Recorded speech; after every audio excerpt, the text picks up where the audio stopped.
नमस्कार दोस्तों, जीएस वाणी में आप सभी का स्वागत है।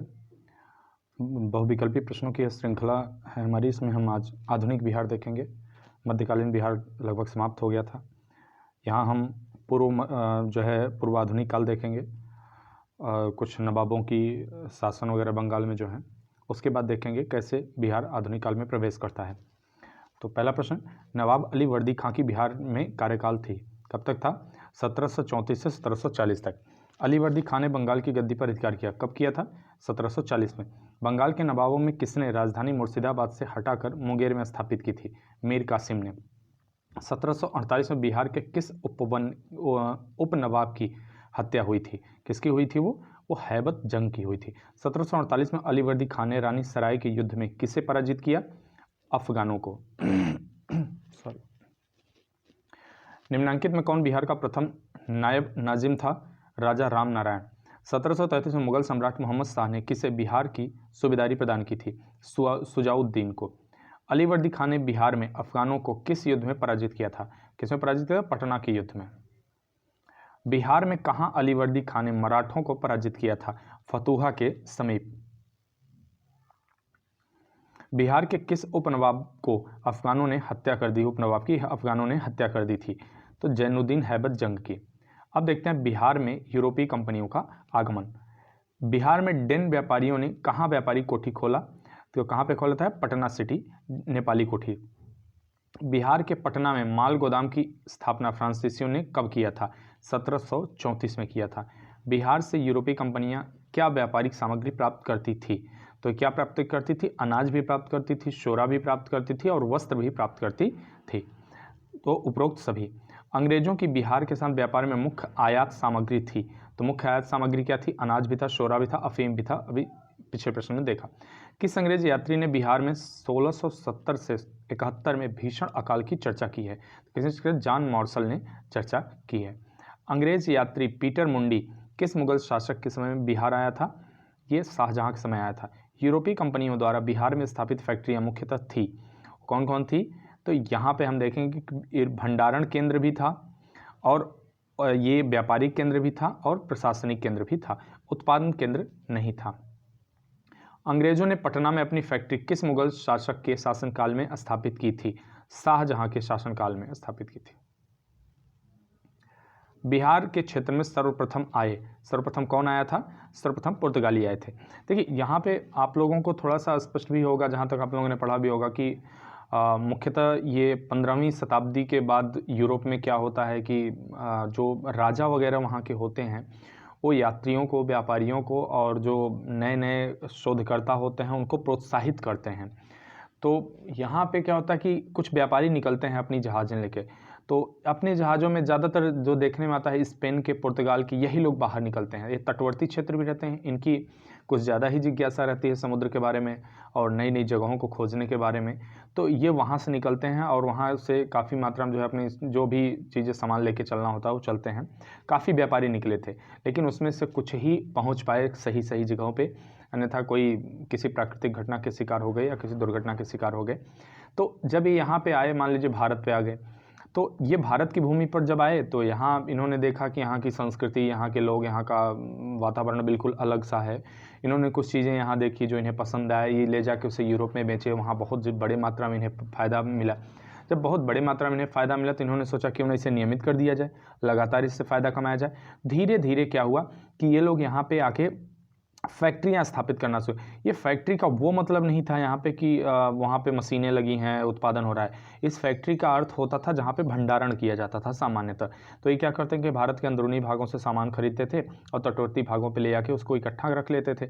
उसके बाद यहाँ से जहाज़ों के माध्यम से यूरोप या और देशों में भेजा करते थे। सामान्यतः उस समय ये मार्ग यही हुआ करता था, समुद्री मार्ग अफ्रीका के नीचे से होते हुए जाया करते थे, जब तक सुएज कनाल नहीं बन गई थी। और स्थल मार्ग का होता था, तो स्थल मार्ग यहाँ से अफगानिस्तान से पाकिस्तान से होते हुए अंदरूनी हिस्से से होते हुए यूरोप पहुंच जाते थे। तो बिहार के क्षेत्र में सर्वप्रथम पुर्तगाली आए थे। अंग्रेजों ने 1620 में बिहार में सर्वप्रथम कहां अपनी व्यापारिक केंद्र स्थापित करने का प्रयास किया था? तो ये आलमगंज, पटना में किया था। अंग्रेजों की पटना फैक्ट्री का प्रधान जॉब चार्नक कब बना? वो 1664 में बना। बिहार में डच, हॉलैंड या नीदरलैंड फैक्ट्री की स्थापना कब हुई थी? तो ये 1632 में हुई थी। आप लोगों के लिए होमवर्क है, थोड़ा सा इस पर देख लीजिएगा कि नीदरलैंड कहाँ पे है। यूरोप के मैप में देखिएगा नीदरलैंड की अवस्थिति क्या है, आसपास के उसके सागर, उसके झीलें, नदियाँ, इन सब चीज़ों को थोड़ा सा देख लीजिएगा। पटना सिटी में डेन लोगों ने अपनी फैक्ट्री कब स्थापित की थी? 1774 में। किस यात्री ने पटना को मुगल साम्राज्य का दूसरा सबसे बड़ा नगर तथा उत्तरी भारत का सबसे बड़ा व्यापारिक केंद्र बताया? तो ये किसने? तैवर्नियर ने बताया था। यह फ्रांसीसी यात्री था। किस यात्री ने मुगल काल में पटना की जनसंख्या 2 लाख बताया था? तो ये मैनरिक नामक व्यक्ति ने बताया था। वर्तमान पटना कॉलेज की उत्तरी इमारत डच फैक्ट्री थी। वर्तमान गुलजार बाग स्थित गवर्नमेंट प्रिंटिंग प्रेस थी, वो क्या थी? अंग्रेज फैक्ट्री थी। अब अंग्रेज और बिहार देखते हैं किस तरह से अंग्रेजों ने बिहार में अपना स्थापित किया साम्राज्य। प्लासी की युद्ध 1757 के उपरांत बिहार का उपनवाब बना। कौन बना? मीरन बना। बंगाल के किस नवाब ने मुंगेर को अपनी राजधानी बनाई? किसने बनाई थी? मीर कासिम ने।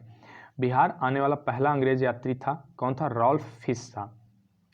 बिहार में ब्रिटिश सत्ता का सर्वप्रथम विरोध किसने किया था? अली गौहर ने किया था। अली गौहर ने कब पटना का घेरा डाला था? ये डाला था 1760 में। ईस्ट इंडिया कंपनी को बंगाल, बिहार, उड़ीसा में दीवानी का अधिकार प्रदान किया गया। किसे प्रदान किया गया था? शाह आलम द्वितीय ने प्रदान किया था। मीर कासिम ने अपनी राजधानी मुर्शिदाबाद से हटाकर मुंगेर क्यों ले गया? तो ये अंग्रेजों के हस्तक्षेप से मुक्त रहने के उद्देश्य से। बिहार के लिए एक लगान परिषद यानी रेवेन्यू काउंसिल ऑफ पटना का गठन हुआ था। इसके अध्यक्ष जेम्स अलेक्जेंडर थे। ये कब गठित किया गया था? 1770 में। धीरज नारायण को हटाकर सिताब राय को कंपनी का द्वारा बिहार का नायब दीवान कब बनाया गया? 1767 में। पटना में गोलघर का निर्माण क्यों किया गया था? ये अनाज के भंडारण के लिए किया गया था, क्योंकि जब 1770 में इधर पड़ा था जो है अकाल, उसके बाद जो है फिर भीषण अकाल की स्थिति एक बार आई 10 साल बाद, ठीक उसके 10 साल बाद। तो यहाँ के जो है जो उस समय के गवर्नर वगैरह थे, उन्होंने यहाँ पे क्या किया कि कहीं न कहीं लोगों को बचाने के लिए इस प्रकार के संरचना का निर्माण किया। कोई ये मुझे नहीं लगता किसी प्रकार की उनको हमदर्दी थी, अब क्या था इसके पीछे पता नहीं। पटना में स्थित गोलघर का निर्माण किस गवर्नर जनरल के काल में हुआ था? तो यह लॉर्ड कॉर्नवालिस के काल में हुआ था।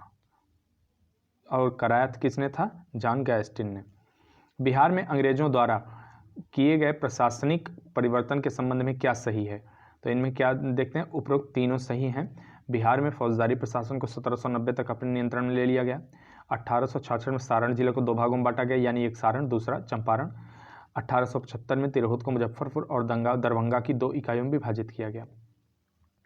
पटना के पहले अंग्रेज मजिस्ट्रेट थे, कौन था? Charles Francis grand.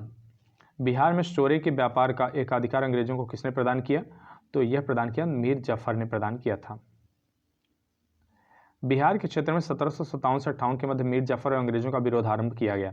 तो ये कौन आरंभ किया था? राजा राम नारायण ने भी किया था, पहलवान सिंह ने भी किया था, कामगार खां एवं सुंदर सिंह ने भी किया था। मीर कासिम ने कहाँ बंदूकों एवं तोपों की कारखाने की स्थापना की थी?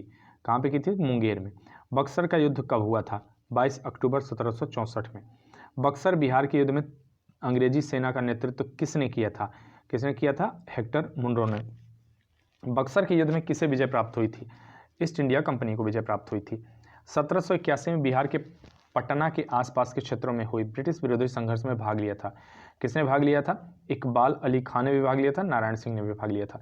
पटना नगर पर 24 जून 1763 में किसने अधिकार किया था? एलिस ने अधिकार किया था। निम्नलिखित में किस भारतीय को रॉबर्ट क्लाइव ने बिहार का नायब दीवान नियुक्त किया था? तो यह किसको किया था? सिताब राय को। 1763 में ईस्वी में पटना में स्थित अंग्रेजों की फैक्ट्री का अधिकार किया था। किसने अधिकार किया था? ये किया था नवाब मीर कासिम ने। ब्रिटेन के राजा ने 1765 में एक फरमान द्वारा बंगाल, बिहार, उड़ीसा की ईस्ट इंडिया कंपनी को कितने रुपए में दी थी?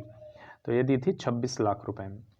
अंग्रेजों को 1765 में बिहार, बंगाल और उड़ीसा की दीवानी उपलब्ध कराने का महत्वपूर्ण योगदान दिया था। किसने? नवाब मुनीरुद्दौला ने। सम्राट शाह आलम द्वितीय ने ईस्ट इंडिया कंपनी को बंगाल, बिहार तथा उड़ीसा की दीवानी प्रदान की। कब किया था? ये 12 अगस्त 1765 में, जब ये युद्ध हार चुके थे अंग्रेजों से लड़के। और यही जो है शाह आलम द्वितीय हैं जो अपने वजीर के भय से स्वयं अवध में जाकर रहते थे। 1760 में बिहार में प्रांतीय परिषद की नियुक्ति की गई, जिसके अध्यक्ष कौन थे? James Alexander. बिहार में धीरज नारायण, सिताब राय, सैमुअल मिडल्टन का 3 सदस्यीय परिषद कब बना था? 1766 में बना था। 1761 में बिहार का उपप्रांत बनाया गया, उपप्रांतपति बनाया गया।